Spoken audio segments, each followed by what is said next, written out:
Keling, bugungi videoda yangi yil haqidagi multfilmlarni ko'rib chiqamiz. Grinch yangi yilni o'g'irladi. Ushbu multfilm 2018-yilda premyera qilingan bo'lib, yashil, jahldor va yolg'iz Grinch yangi yilni o'g'irlash maqsadida butun shaharda bezatilgan yangi yilga oid barcha sovg'alar va bezaklarni o'g'irlab ketishga qaror qiladi va bu rejasini amalga oshiradi. Ushbu multfilm bizga bayram sovg'alarda emasligini, balki mehr-oqibatda ekanligini isbotlaydi.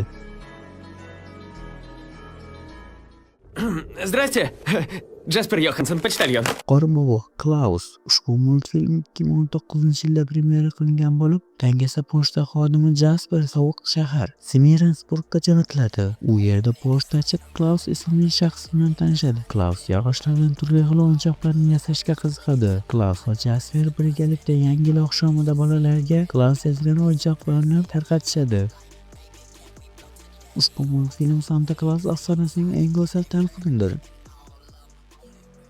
Arturning yangi yili ushbu multfilmda Qorbobo zamonaviy texnologiyalar orqali o'z sovg'alarini yetkazadi, ammo bitta qizaloqqa berish kerak bo'lgan sovg'a esdan chiqib qoladi va butun multfilm ushbu voqea asosida quriladi. Ushbu multfilm mehr va fidoyilikning haqiqiy darsi.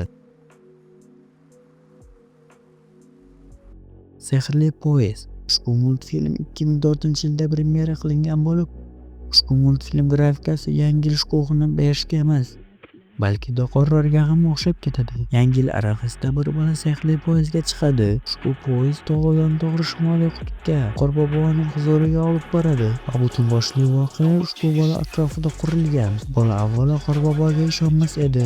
Ushbu sayohatdan keyin esa unda yana yangi shukuh paydo bo'ladi. Qorbobo 1969-yilda premyera qilingan. Ushbu multfilmda bolalar qordan Qorbobo yasashadi, unga kiyim kiydirishadi va unga sehrli shlyapa kiydirishadi. Shundan so'ng Qorbobo tiriladi, ammo issiq ob-havo sababli Qorbobo erishni boshlaydi va uni do'stlar saqlab qolish yo'lini topishadi. Bu multfilm sadoqat, do'stlik va yangi sehrni o'zida aks ettiradi. Arvohlar kechasi ushbu multfilm 2009-yilda premyera qilingan bo'lib, xasis odam Skruj Makdakning yoniga yangi yil kechasi 3 ta arvoh keladi. Bular o'tgan yili, hozirgi yil va kelajak yillar edi. Ushbu ruhlar Skruj Makdakka mehrsiz hayot oqibatlarini ko'rsatishadi va natijada Skruj Makdak o'zgaradi.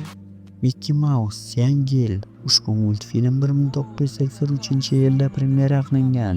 Ushbu multfilm Disneyning klassik hikoyalaridan bittasi bo'lib, bunda Mickey Mouse, Goofy va Skruj Makdak va boshqa sevimli qahramonlar ishtirok etadi. Ushbu multfilmda arvohlar kechasidagi voqealar takrorlanadi.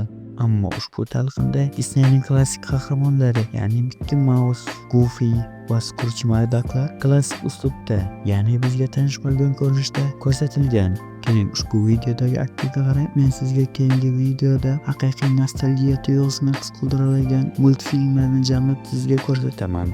Xayr, salomat bo'ling. Siz bilan Crazy Farm.